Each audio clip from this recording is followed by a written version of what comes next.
Okay. Assalamualaikum dan selamat pagi kepada semua pensyarah-pensyarah penyelia, doktor-doktor. Okay, terlebih dahulu, saya ingin menjelaskan mengapa perlu ada taklimat ini. Pertama, taklimat ini ialah kerana mengikut prosedur dia, harus ada taklimat sebelum kita buat penilaian praktikum. Dan kedua ialah untuk bukti kepada audit IOMS. Ya. Kita ada bukti untuk menyatakan bahawa kita telah memberi taklimat pada pensyarah. Okey, walaupun tuan-tuan dan puan-puan doktor-doktor semua dah faham dan telah mahir tentang apa yang perlu dibuat, terutamanya unit UPC ni memang tidak pernah ada masalah, tetapi saya terpaksa bagi juga, so jika ada apa sebarang soalan boleh kita bersembang ataupun kita boleh berbincang sebentar lagi. Okey, kita mulakan ya. Okey, amalan profesional ni seperti mana tuan-tuan dan puan-puan tahu, mengandungi dua, iaitu praktikum dan PBS, pengalaman berasaskan sekolah. Okey, dan ianya tidak terlibat dalam praktikum ini, tidak terlibat dalam MyForum kerana ianya adalah PDPP. MyForum kita hanya guna MP. Okey. Jadi jangan pula tuan-tuan tanya, tuan-tuan dan puan-puan tanya kenapa tak boleh masuk forum. Memang kita tak gunakan MyForum. Okey, praktikum ialah latihan mengajar yang merupakan komponen wajib dalam program pendidikan guru. So, dia memberi peluang kepada pelajar untuk mengamalkan pengetahuan, kemahiran dan nilai keguruan secara reflektif dalam situasi sebenar di bilik belajar dan sekolah. Pelaksanaan praktikum memberi tumpuan kepada proses PDP dengan bimbingan pensyarah, penyelia dan guru pembimbing melalui perkongsian pintar dan pemuafakatan antara sekolah, IPD dan agensi-agensi KPM dan agensi luar. Baik, kalau dahulu praktikum dijalankan secara online ataupun secara Google Meet. Tapi sekarang tidak lagi ya, setelah pandemik menjadi endemik, dan pandemik COVID-19 dah menjadi endemik, maka pengajaran bersemuka telah dibenarkan. Okay, dan apabila dibenarkan bermaksud pelatih-pelatih kita harus menjalankan pengajaran secara bersemuka di sekolah. Okay, next.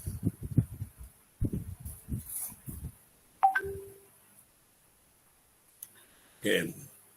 Dalam tempoh pelaksanaannya ya, untuk program PDPP, tempoh pelaksanaan program amalan profesional bagi program PDPP untuk PBS, praktikum bidang teras dan khususan, tempoh program PDPP PBS 2 minggu, praktikum 10 minggu. So, tuan-tuan dan puan-puan harus ingatlah 10 minggu ya, dan dijalankan secara dalam semester 3 dan ada 5 kredit. Banyak ya. Penempatan di sekolah rendah, sekolah menengah, institut latihan, tempat tugas. Tapi kali ini kita isikan semua di sekolah rendah. Okey. Pelajaran markah kita tengok slide di bawah. Okey, pelajaran markah dia. Okey, kumpulan arus padana ya. Kita tidak ada pendidikan khas. Tapi sama juga ya. Tempoh masa ialah 10 minggu. Penyalian 1, tuan-tuan dan puan-puan harus ingat 35% markah. Ini berbeza dengan dahulu, yang kalau dahulu sistem lama, penyalian 1 tak ada apa markah. Ini penyalian 1, 35 markah. Penyalian bersama 50 markah. Co-curriculum 10 markah. RPP, refleksi pertengahan praktikum 5 markah. So, semua 100 markah. So, tuan-tuan dan puan-puan perlu ingat bilakah masa untuk memberi markah. So, ada 4 kali masa untuk memberi markah. Semasa penyalian 1, penyalian bersama, co-curriculum dan RPP. Baik, ini ialah peta pemetaan pembimbingan pensyarah penyelia. Ini bolehlah, kalau siapa yang berminat boleh ambil ataupun boleh print yang ini. Kerana ini penting. Ini apa yang kita kena buat mengikut minggu. Okay, pensyarah penyelia pada minggu pertama dan minggu kedua. kita buat lawatan sosial dan bimbingan bersemuka. Borang yang kita gunakan, borang PR1. Ya. Ingat berapa tadi? 35% belum lagi. Ini bukan penyalaan. Ini ialah lawatan sosial. Okey. Dan minggu ketiga, bimbingan maya, sama ada WhatsApp, Google Meet atau video call. So, kita buat bimbingan maya. Minggu keempat, penyalaan 1. Sebelum tu ya, untuk bimbingan maya juga tolong simpan bukti. Sebab mengikut IOMS, dia akan minta bukti. Kalau tuan-tuan dan puan-puan buat, tolong simpan bukti. Sama ada dalam bentuk soft copy ataupun tuan-tuan dan puan-puan hendak membuat screenshot pun boleh. Okay, minggu keempat ialah penyalaan 1, maka bermulalah kita memberi markah. Kita gunakan borang PR2, penyalaan pertama. Okay, itu 35%. Minggu kelima, RPP, refleksi pertengahan praktikum. Kita gunakan borang PR2, RPP. Kita bagi 5%. Bimbingan maya co-curriculum minggu ke-6. Borang PR1, co-curriculum. Dan minggu ke-7, minggu ke-8, penyalaan co-curriculum dan kolaboratif 2. Kita gunakan borang PR2 co-curriculum dan kita bagi markah 10%. Dan minggu 9 dan minggu 10 akhir bimbingan bersemuka dan penyalaan bersama. Kita gunakan borang PR2, penyalaan bersama dan kita akan bagi 50%. Jadi lengkaplah penyalaan tuan-tuan dan puan-puan di tempoh praktikum ini. Bagi pelajar yang hendak dicalonkan praktikum cemerlang, penyalaan bersama boleh diawalkan seminggu untuk mengelakkan kelewatan proses pencalonan. Ya, dan tolong calonkan awal. Bila buka pencalonan, sila calonkan awal. Okey. Ini saya nasihatkan kalau boleh yang ini tuan-tuan dan puan-puan print ataupun screenshot, ikut sajalah penyalaan ini. Senang. Okay, seterusnya. Okay. Bagi pelajar-pelajar ni, bilangan waktu mengajar ialah pengajaran biasa. Waktu mengajar bagi pelajar PDPP ialah 8 waktu, itu yang minimum. Ini selalu sekolah akan bagi masalah. Boleh tak bagi masa lebih, boleh tak bagi jadual waktu lebih. Dan 12 waktu seminggu maksimum. So kalau mereka minta, mestilah tidak melebihi 12 waktu. So, tolong beritahu sekolah jangan bagi lebih 12 waktu. Bidang yang perlu diajar dan dinilai bagi pelajar PDPP ialah bidang teras sahaja. Major sahaja.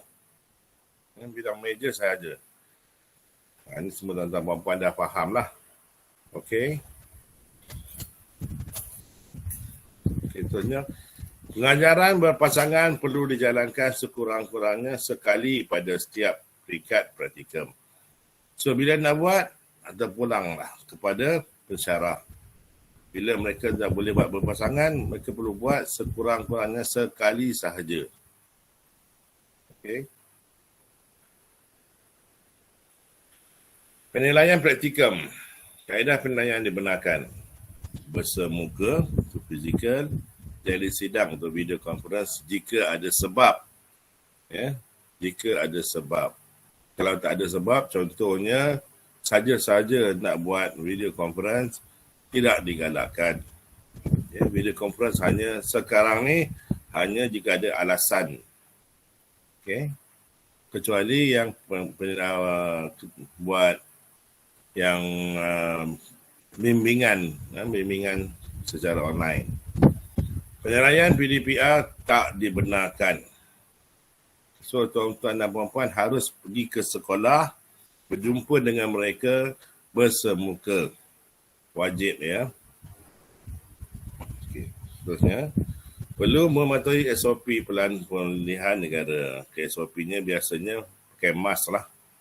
Pergi sekolah pakai mask.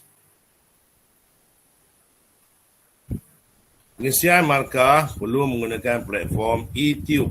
Ini pun ramai yang akan bertanya, macam mana nak isi markah, bagaimana borangnya.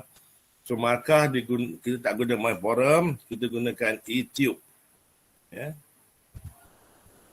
Okay, next.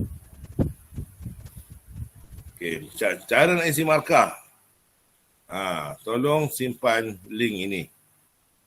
Link ini https YouTube bin dan sebagainya lah.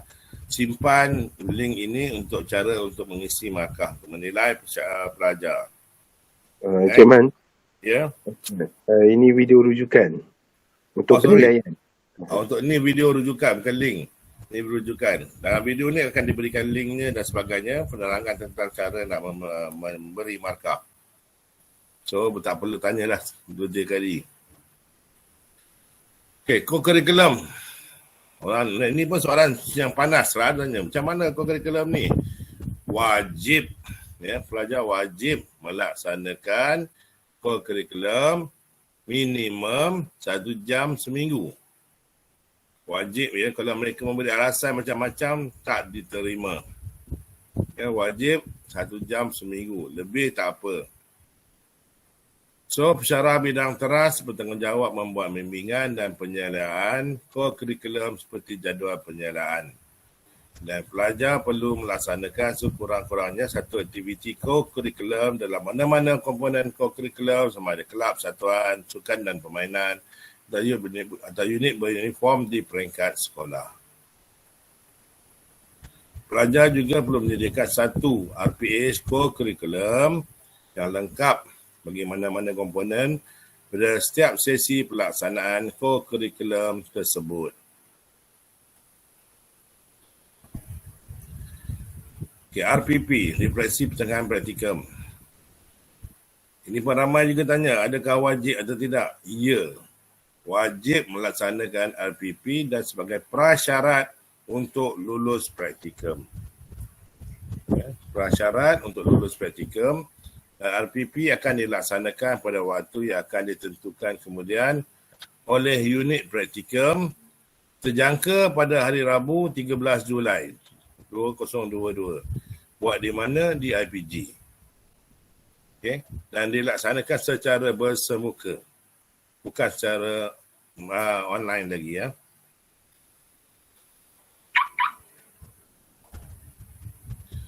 Okay, penilaian RPP akan dibuat oleh pensyarah penyelia pelajar itu sendiri. Termasuk pensyarah bantu selia ya. Saya harap tak adalah pensyarah bantu selia lah. Untuk batch ni, kita buat sendirilah semua. Dan jadual untuk RPP, susunan dia semua dibuat oleh unit yang terlibat.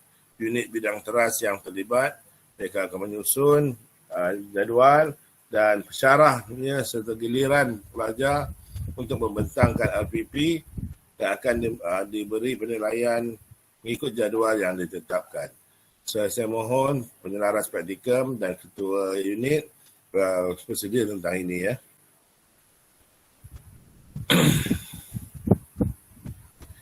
Dan mengikut kaedah pelaksanaan mengikut kesesuaian. Okey. Portfolio praktikum. Okey, pelajar perlu mesti sediakan portfolio praktikum dan fail RPH. Fail persediaan mengajar praktikum. Ini tak boleh buat secara online, ini mesti disediakan secara fizikal. Kalau dahulu kita bagi secara buat soft copy kerana kita jalankan praktikum secara PDPR. Kali ini praktikum tidak lagi jalankan secara PDPR, dijalankan secara fizikal. Maka kedua-dua bahan ini perlu disediakan secara fizikal.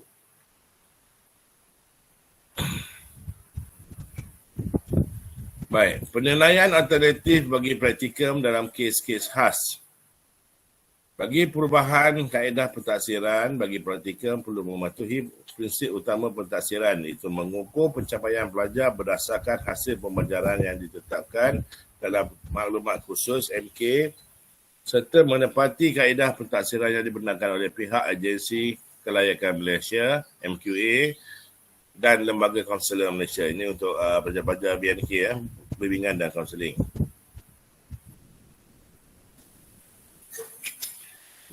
Baik, untuk menentukan cemerlang, tuan-tuan dan puan-puan, para doktor semua tahu kan, markah mestilah 90 ke atas. Nak calon cemerlang mesti 90 ke atas. Dan pelajar yang mendapat markah 90 ke atas dan perlu direntas cemerlang. Jika rentasan tersebut gagal mencapai tahap cemerlang, maka markah secara automatik akan diturunkan kepada 89 sahaja. Bagi markah yang 90 ke atas tapi tak dilaporkan atau tak dicadangkan untuk rentasan akan diturunkan juga kepada 89. So berhati-hati ya. Kalau ada markah 90 ke atas, terus bagi calon cemerlang. Penilaian rentasan adalah muktamad. Itu yang kita tidak galakkan atau tidak bagi untuk mereka membuat rayuan. Tarikh pencalonan cemerlang dibuka, tolong simpan tarikh ni ya, 1 hingga 5 Ogos 2022. Ini tarikh calon. Dan kita akan mula rentasan pada 8 hingga 19 Ogos 2022. Okay, next. Bagi kes gagal praktikum, saya harap best ni tak ada lah ya kes gagal praktikum lagi. Kerana memang kes gagal praktikum ni memang kalau boleh kita elakkan lah. Okay, pelajar yang gagal praktikum perlu disahkan oleh JKI PIPG, JKIA PIPG, di mana kita perlu sediakan laporan kes berpotensi gagal. Okay, laporan kes berpotensi gagal perlu dilaporkan oleh pensyarah penyelia. Ingat ya, pensyarah penyelia kena buat laporan.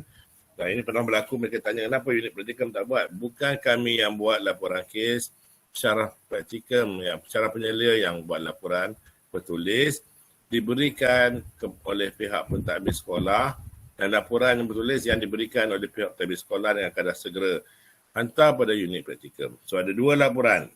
So, ada laporan daripada pensyarah penyelia dan laporan daripada pihak pentadbir sekolah. Dan kita akan buat rentasan gagal pula. Dan pelajar yang gagal akan diberi peluang mengulang sekali sahaja. Okay, next. Okay, kehadiran praktikum. Kehadiran ni amat penting kerana tempoh praktikum hanya 10 minggu. Okay, jikalau tidak ada surat MC ataupun tidak ada surat cuti sakit, kita tidak galakkan mereka bercuti. Untuk kehadiran 90 ke atas, pihak JKI PIPG ataupun pihak JKIA PIPG akan menentukan sama ada pelajar perlu melengkapkan kehadiran praktikum atau tidak. Sama ada mereka perlu mengulang praktikum atau mengulang hari praktikum atau tidak. Bagi kehadiran 70 hingga 89.9%, pelajar wajib melengkapkan kehadiran praktikum. Kalau kurang daripada 70%, mereka tak datang, mereka harus mengulang keseluruhan praktikum, bermaksud perlu mengulang semester lah. Okey. Seterusnya. Ini berita gembira kepada para pensyarah. Kerana boleh membuat tuntutan. Buat masa ini, saya ulang balik, buat masa ini, syarah digunakan untuk membuat tuntutan hanya sekali. Ini bergantung kepada kewangan IPG. Kalau sampai bajet lagi, kalau ada wang lagi, mungkin kita boleh membuat tuntutan macam biasa. Kali ini kita bagi sekali saja. Borang tuntutan hendaklah dikemukakan mengikut amalan dan perkeliling semasa penghantaran kewangan. Bagi pensyarah bantu selia, jika ada pensyarah luar, tuntutan boleh dihantar terus ke unit kewangan IPG kampus Ipoh pada bulan semasa tuntutan dibuat. Dan untuk tuntutan berjalanan ni, ramai yang tanya, kenapa buat sekali? Kenapa tidak macam biasa 2 kali dibenarkan? Jawapannya ialah, ini adalah jawapan daripada pihak pengarah sendiri, duit tak ada. Duit kita tak cukup untuk memenangkan tuntutan lebih. Jadi, tuan-tuan dan puan-puan, buatlah tuntutan sekali saja. Okay, next. Oh, sekian, terima kasih. Baik, sekarang kita buka Q&A. Ada apa soalan? Kita boleh tanya. Chairman, Ya? saya nak sambung sikit boleh? Boleh. Silakan Haji. Okay, selamat pagi kepada semua pensyarah-pensyarah. Saya nak kongsikan apa sedikit sebentar ya. Okay. Sebentar ya, saya buat perkongsian.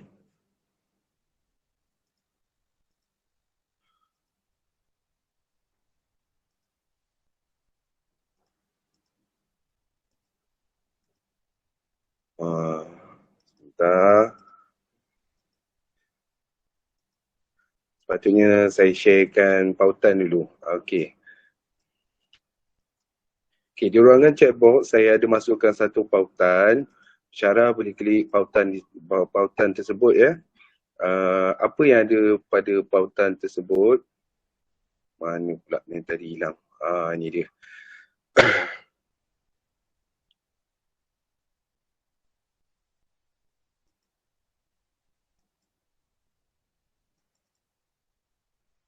Sebentar ya. Dia hilang pula.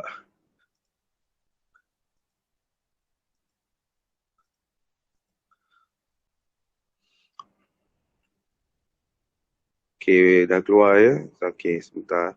Okey, di sini saya ada sediakan beberapa borang yang diperlukan oleh pensyarah ya, untuk kegunaan pensyarah semasa menyelia ya. Okey, yang pertama kita ada borang lampiran A1 yang mana borang ni untuk kegunaan pensyarah datang ke sekolah untuk minta cop dan juga bukti kehadiran lah pensyarah di sekolah. Walau bagaimanapun kita faham kadang-kadang pensyarah kalang kabut nak ke sekolah, kadang terlupa tertinggal. Saya juga akan taklimatkan kepada para pelajar sekiranya perlu, pelajar akan bantulah untuk menyediakan borang ni bagi pihak pensyarah. Dan kemudiannya saya sediakan di sini yang ada kopi-kopi ni, tehnya tak ada. Okey, ini semua borang PR, semua borang PR ya. PR1, PR2, PR1 Koko dan juga rubrik-rubriknya. Termasuklah borang RPP. Jadi para pensyarah boleh muat turunlah untuk kegunaan untuk kegunaan penyeliaan. Dan juga pensyarah boleh, kalau yang dah ada borang PR dalam bentuk Word, tak apalah, gunakanlah. Tapi standardnya kami tak boleh bagi dalam bentuk Word lah, kami boleh bagi dalam bentuk PDF. Okey, kemudian kita ada juga sediakan sini jadual agihan penilaian sebab kita ada terima permintaan yang mengatakan kalau boleh letaklah tarikh. Yang ni jadual ni sama macam jadual yang dalam slide tadi, cuma kita ada bubuhkan tarikh lah. Kita letakkan tarikh supaya pensyarah boleh buat pensyarah boleh buat persediaan lah. Nak pergi bila, tarikhnya bila, apa semua. Ini berdasarkan kalender semasa lah. Jadi ini rujukan, pada saya rujukan penting lah kepada para pensyarah. Okey, seterusnya kita letakkan juga memo lantikan, memo taklimat dan juga penempatan. Okey, penempatan ni kita tahu pensyarah perlu untuk buat tuntutan. Jadi kita dah beri siap-siap lah soft copy-nya. Dan saya minta download lah, simpan sebagai rekod dan juga kumpulan untuk lampiran. Okey, boleh semak sekiranya kalau ada ralat tak apa, nanti boleh PM saya untuk saya betulkan lah. Okey, dan kita juga ada beri salinan kepada pelajar sekiranya tak ada kalau kata pergi ke sekolah kebetulan dokumen tak ada, boleh juga minta dengan pelajar ya, terutamanya borang PR1. Borang PR1 kita akan berikan kepada pelajar tetapi kita tak berikan borang PR2. Okey, dan juga kita dah taklimatkan kepada guru pembimbing, kita juga berikan seedaran ni. Dan kita juga akan minta pelajar kongsikan pautan-pautan tertentu untuk kegunaan pensyarah, untuk kegunaan guru pembimbing. Ya, sebab kehadiran guru pembimbing tu hari taklimat ada 6 orang je. Jadi apa-apa masalah, ada apa-apa kekeliruan boleh rujuk terus kepada saya lah. Dan kita akan sediakan platform untuk penghantaran dan saya akan buat edaran melalui Mr. Ng. Okey, itu saja daripada saya. Kita kembali untuk inilah sesi bersoal jawab. Kalau ada apa-apa soalan, bolehlah bertanya kepada kami. Kalau ada apa-apa kemusykilan. Okey, Haji Nakai, Google Drive ini boleh didapati di mana? Pautan ni saya dah letak di ruangan chat box kat sebelah. Okey, kepada semua pensyarah, sila save lah link ni, pautan ni.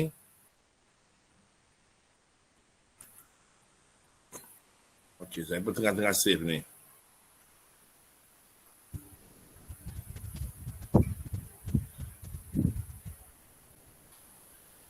Dan Okey. juga sebelum saya terlupa, saya juga dalam ruangan chat box tu ada untuk pendaftaran kehadiran taklimat lah. Jangan lupa isi ya. Kita akan ambil waktu valid lah. Kalau kata tengok macam dah terlebih tu, kita pejam mata lah. Ya. Bolehlah apa selepas taklimat ni, para pensyarah boleh buat pengisian kehadiran. Okey. Baik, ada apa-apa soalan? Ya, selamat pagi. Okey, selamat pagi, Mr. Ng. Yes, saya nak tanya tentang tadi yang buat tuntutan itu, yang sekali maksudnya untuk setiap satu belajar ke? Ya, seseorang belajar dibenarkan sekali saja. Kalau tuan-tuan dan perempuan ada 3 belajar, 3 kali lah. Okey, dia akan ikut bilangan Bilangan pelajar. Ya. Okey, terima kasih.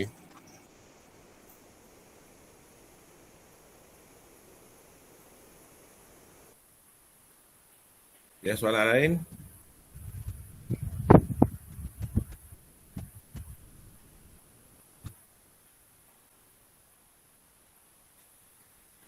Jangan lupa isi kehadiran taklimat ya.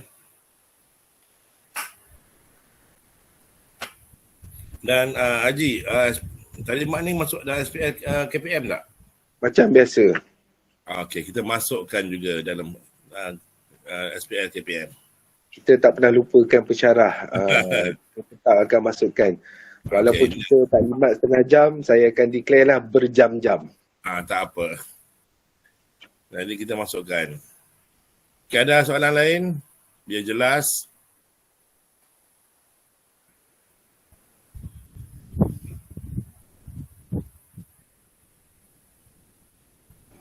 Tidak ada lah.